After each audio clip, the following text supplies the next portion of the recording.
So everybody's here, woohoo. So tonight we're going to talk about judging halter horses, and we're going to give a brief overview of how to do horse judging.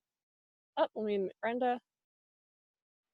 We're going to do a brief overview of how to do judging because many of you guys haven't done the judging contests yet, if you are interested in doing them. And it's a lot if you go in there without knowing what to do. So I don't know. Ooh, come on. All right, so review from last week. Those who either watched the videos or attended, can you guys define what conformation is?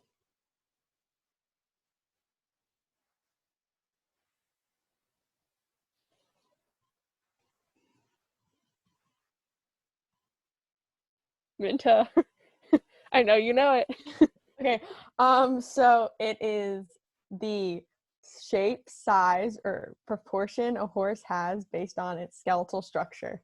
There you go. Yeah, so conformation is all of that, and then how well the horse is balanced, how they're put together, how they're able to move, all the components we talked about last week, all the different faults. That's what conformation is. Do we know why it's important?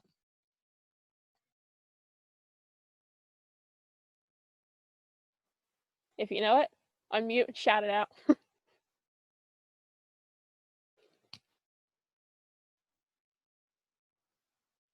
Well, I'll just go again, I guess.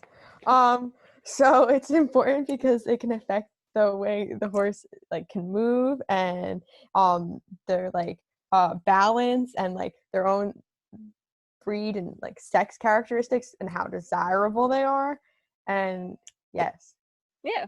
So basically, yeah, conformation is important because it shows how desirable a horse is. If they're put together well, they'll be able to do their job. As last week we referred to their conformation as their form to their function. So yeah, that's basically the gist. And then also, if you're looking to purchase a horse, you want to make sure that the horse can do its job, and you want to make sure that it's structurally correct. So that way they don't have any lamenesses or problems further down the road. And then, can we name a few conformation faults?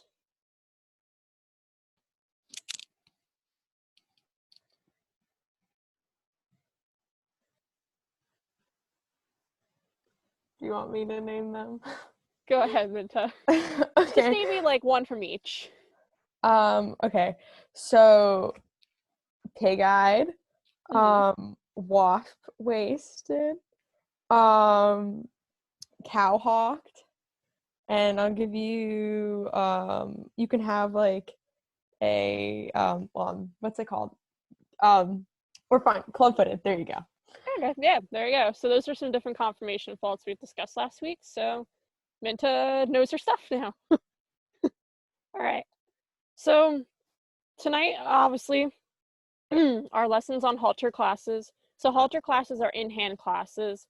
They're primarily, you're judging them off of conformation. The only halter classes that aren't based off of conformation is showmanship, where you're judged on how well you've put you've groomed the horse and how well put together you are.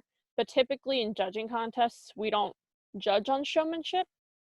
So there's several different types of halter classes. All of these are possibilities that they might throw at us at the competition. So you have your stock type, which is your more general used horses, your typical quarter horse, palomino, paint, Appaloosa horse. They're bigger. As we discussed last week, they're sometimes more muscular in size, they're rounder, and they're used primarily for ranch horses, herding, sometimes racing, if you're a quarter horse racing, and they're pretty much all around horses. So that's your stock type. Then you have horses that are considered a hunter type, and they're often shown in classes that are known as hunter in hand. Those include thoroughbreds, your sport horses, your warm bloods, any sort of show ponies, and those are the horses that are primarily doing English as opposed to Western, though you can still have horses in the stock type that are hunter type horses. It just depends on how they're put together and what their purpose is and how well their conformation is to be able to do their purpose. And then another oddball kind of class type for the halter classes are your saddle horse types. These are often gaited horses that are performing in your saddle seat riding classes. So these breeds include saddlebreds, Morgans, Arabs, Hackneys, Tennessee Walkers.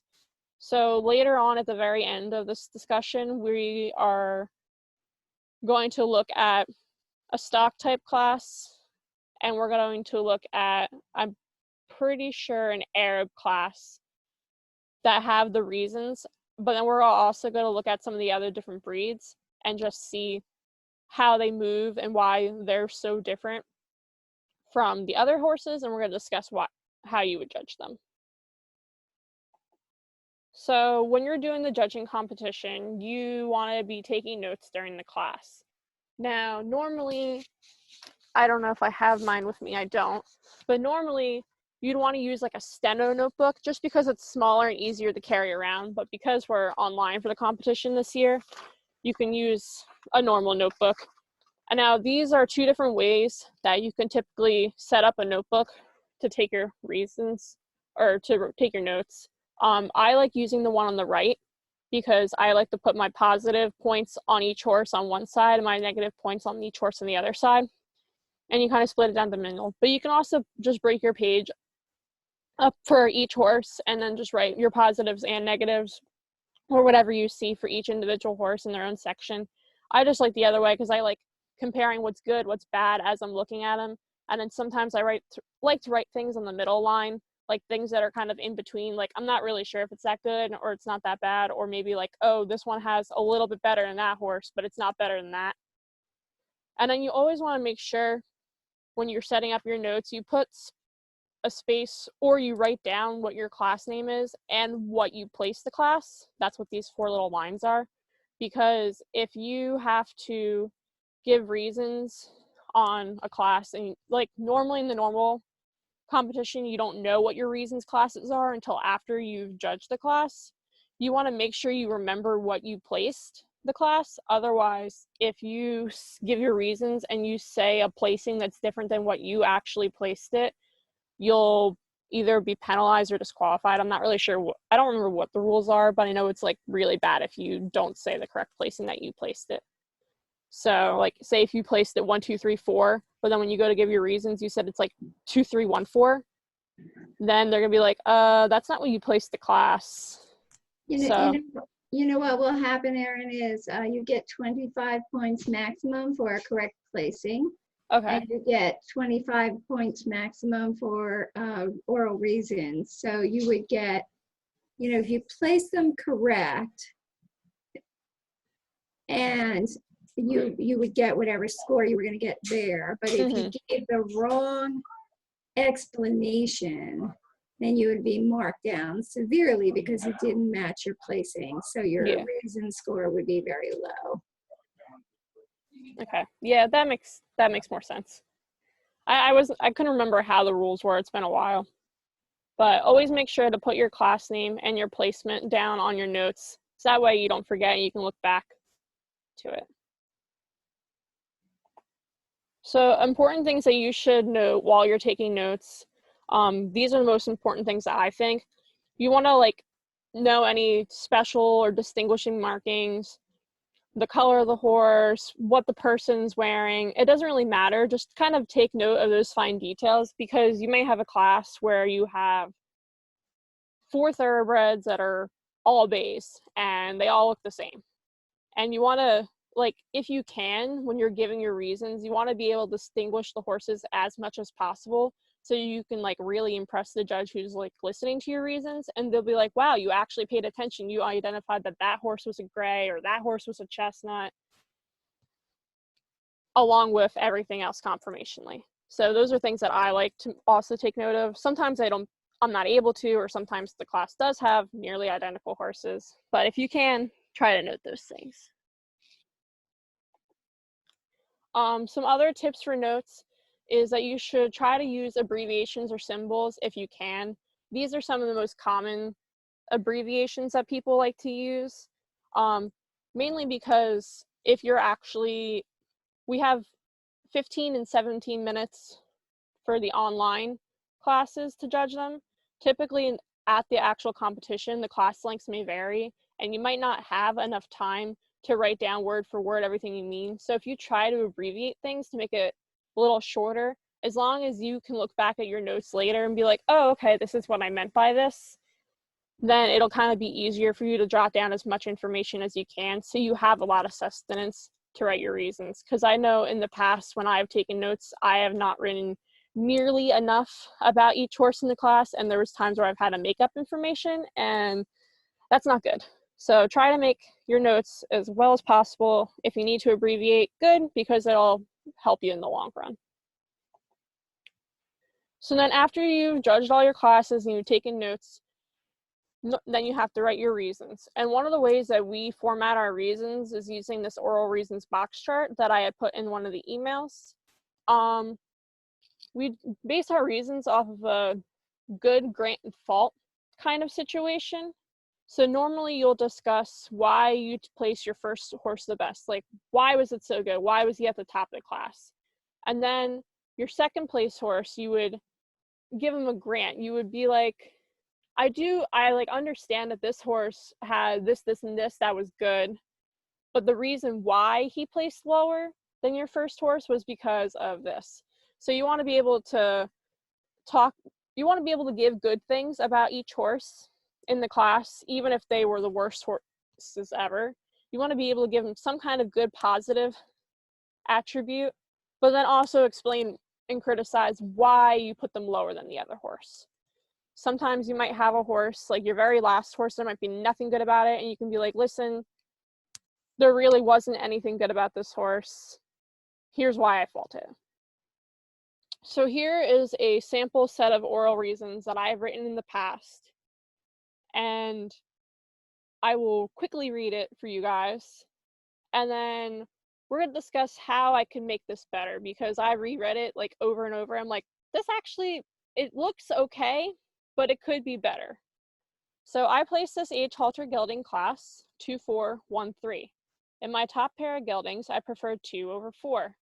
2 appeared to have the most desirable type for a halter horse, with straightness in both the front and hind legs, a sloping shoulder that corresponds with the pastern slope, and even placing of feet, allowing it to have steadier movements when hand walked and jogged.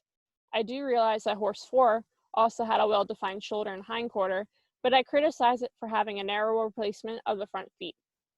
Nevertheless, in my middle pair, I chose horse 4 over 1. I did not fail to recognize that 1 had a quality slope to the shoulder and back, but I fault the horse since she appeared to set narrow in both the front and hind feet with slightly crooked legs. Even so, I opted for horse 1 over 3. I do agree that 3 had a decent head, but he goes last for being high in the loin, having severe base narrow feet placement in both the hind and front feet, and because of the difficulty in its movements at both the hand walk and jog. So that's a sample, oral reasons. Less than 2 minutes, otherwise you're penalized, but you don't want to be so quick that you don't have enough information.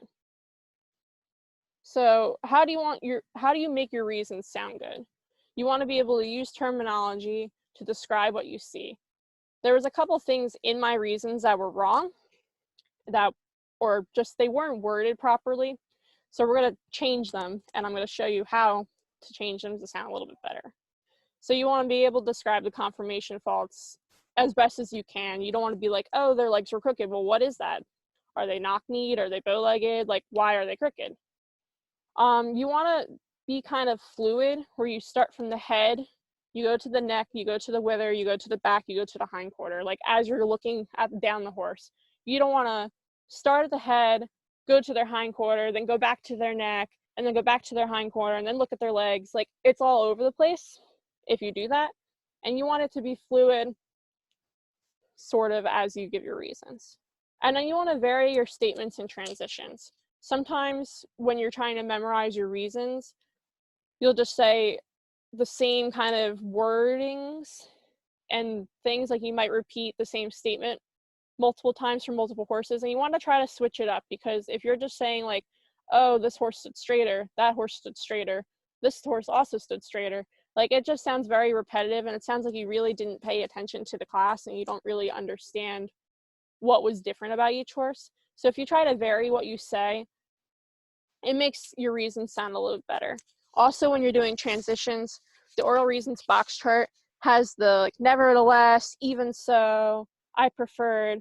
Like if you change things up like that, instead of just saying nevertheless in my middle pair, nevertheless in my bottom pair. You want to kind of make things varied, just to make it sound interesting. So here is my little bit better set of oral reasons. I think there is one more mistake that I noticed, but I forgot to put it in here, where I went back and forth. That's okay. So I placed this class of H. Halter geldings 2, 4, 1, 3. In my top pair of geldings, I preferred 2 over 4. 2, the chestnut, appeared to have the most desirable type for a halter horse, standing on a strong, straight column of bone. So here I'm discussing why the legs are actually straight, that their bones are straight, that their skeletal structure is correct. They're tying into a deeply angulated shoulder. I do realize that horse 4, the bay, so like in the beginning part where I said chestnut, bay, I'm distinguishing the horses. I'm showing how the horses are different, that they're not just like, this is one horse, this is another horse, this is another horse. It shows that I'm like kind of visualizing how the class went, and it gives you a better idea that like you paid attention. The bay was also well defined in the muscling of his hindquarter, but I criticizing it for lacking overall balance since he stood on a narrower base. When you're writing reasons, words like balance and structure and things like, there's other words that you would use for under saddle classes, but mainly balance is one of the biggest key words that you should almost always try to put in a confirmation set of reasons when you're comparing horses, because that's what you're judging the class on, is how balanced the horse is, how well they're put together. Nevertheless, in my middle pair, I chose horse 4 over 1, the horse with the blaze. So here it's like, oh, maybe the horse was also a bay, but this horse had a distinguishing characteristic. I did not fail to recognize that one had quality slope to the shoulder and a smooth top line, but I fault the horse since he appeared to stand knock-kneed. So I think before is where I discussed that the horse had crooked legs. Here I'm actually specifying this is the confirmation fault that the horse has, or he seems to have. Even so, I opted for horse 1 over 3. I do agree that 3, the bay with socks, had a broad masculine head, but he goes last for appearing roachback through the loin and being extremely base narrow, causing him to track stiffly at both the hand, walk, and jog, which would hinder his performance under saddle. So here I'm talking about a few different things. I'm describing his head, not just saying he has a wide head. I'm proving that he has a masculine head because he's a gelding. He should have a masculine head. He should not have a feminine head. I talk about his back, what his actual back conformation fault is, and I'm describing how he's narrow, that he's not just standing narrow, he's base narrow. I'm also describing why he wouldn't be able to walk, like why his conformation fault would be affecting how he would be riding, because form to function. If your horse can't perform their job due to their conformation, then they shouldn't be doing it. So because his conformation is not correct, he wouldn't be able to perform well. So the only thing in my last paragraph that I have here is that I went for, actually no, I think I did fix it. I think before I had talked about his loin and then his head.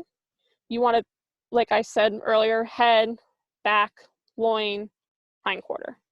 Always want to move down the neck. You don't want to go jumping all over the place. So I know some of those oral reasons were really long, very detailed. So sometimes you're kind of wondering, well, how am I supposed to remember them? How do I give them? You want to try to practice as much as you can. At the actual competition, when you're judging that day, normally when you're in the room writing your reasons, there will be people standing on the walls and they'll be talking to the wall giving their reasons. And they're saying it over and over and over again because you want to drill it into your head. And when you're writing your reasons, you don't want them to be so wordy that you can't remember the details. That's a lot of my problems. So like that really good set of oral reasons that I wrote most likely would not be the reasons that I would be writing, just because I have very bad short-term memory and I can't remember my classes and I blank out right before I go in and I forget everything. So you want to be able to kind of think of the key points when you're writing your reasons, like just remember like 2 or 3 things for each like pairing of the horses. So that way you can compare the two. You don't want to talk about 10,000 different things on each horse, because then by the end, you're not going to remember what was wrong with your last horse. So try not to be too wordy. When you're talking to the judges, you want to be able to talk confidently. You want to project your voice and speak at a loud enough volume that they can hear you. That might not be as much of a problem with the online because you're talking to your computer. But I know like there's always the nerves, the jitters, you get a little scared. So try to be as confident as you can. And then don't let your eyes wander. I put that one there because I know that I'm a big, bad, terrible with eye contact. So try to, if you can, look at the judge, even on the computer, look at them if we're giving them to actual people. Make eye contact so that way they know that you know what you're doing. You're not trying to like look in the sky or look to the ground for your reasons because they're not going to be there. Except for juniors, you are allowed to have your notes with you. But those are my key tips for giving reasons. So we're going to talk a little bit about the general terminology. We're going to do this quickly because we only have 10 minutes on this one, and then we're going to jump back into the more specific stuff in classes. So some of the general terminology, these are directly off of the Black Hawk book. I'm not going to go over every single one. I'm going to go over just a couple because there's a lot. So some of your general terminology you should use is you're talking about their type being more desirable, their conformation being pleasing, things that you like. You want to say that they have more type, that they have more style, or they're more balanced than the other horse. If it's a more hunter type horse, you want to talk about how athletic they are, or you can do for a stock type horse. You want to talk about their athleticism, appearance, because that would be their reasons for their form to function. You can talk about their quality being better. You can talk about them being more larger in volume. You don't want a skinny, scrawny horse. If they're larger in volume, they have more lung capacity, more to their body cavity, and they just overall look fresher appearing. You want to talk about their balance and their symmetry. Go on and on about how they're fitting the proportions that they need for the class. Smoother blending. That's important too because you're talking about how the horse is fluid. You don't want random peaks, random lumps and bumps. If they're smooth, they look even, complete. Size and dimension, again, with their volume, how big they are. Cleaner outline, how smooth they are. Uniformity is also based on proportions. They're more correctly formed to function in their overall makeup. So basically, they looked more appealing. They are more correctly, their structural correctness was top notch. You want to talk about how they're more correctly in any sort of form. So the more correctly angulated shoulder, more prominent wither, because you want their wither to be higher than their loin. They want to have a smoother back, higher quality, more modern, etc., etc., etc. You just want to boast as much as you can about the good horses and how well they are. You can say that they were more prominent, so like they're cleaner about the jaw, they're cleaner through the floor latch, they were more prominent, more defined, doesn't matter. And then I know my reasons, I had said stronger, straighter column of bone. That's like a go-to phrasing for talking about a horse with the most ideal type of legs. So then I will quickly talk about heads, and then we're going to hop off, I think, and then do the second round of this. So when you're talking about their head, you can talk about the character of their head. Did they have a broad, wide, expressive eye? Like, were they calm, peering, chiseled about the face, deft from the eye and jaw, width between the eyes? These are more terms that you would use to describe a gelding because you want them to have more of a wider, broader head. Refinement in the muzzle, those are anything about refinement or petite or that sort of terminology that you're referring more to your mares or possibly different Arab hackney types, your ponies. You want your big horses to have broader heads, your smaller horses to have more refined heads. More masculinity, again, geldings versus mares, or more femininity, your mares. You want them to have a shorter ear rather than a long, lanky ear, though some breeds do have larger ears, but you want them to have a shorter, more proportionate ear with their head. You can talk about how their head is breedier. So if the Arab, or you're judging a class of Arabs and one of them has a very good dish face, you can be like, oh, they were breedier about the head because they had the dish face characteristic of the Arab. You want them to be longer, cleaner, more flexible in their neck, having more expressiveness to their head, meaning that they're able to move with their head nicely. It's long, it's clean, it's free of blemishes, they can move well, it's flexible, they have good flexion. Again, the prominent, larger, brighter eye, classic Arab expression. That's kind of the whole what you would look for in an Arab's head. More elegant, more refined, shorter from the eye to muzzle, drier about the face. So those are kind of all head characteristics.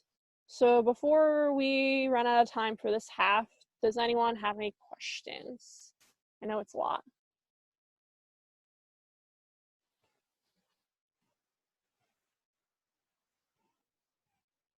Anyone? Did I blow your minds?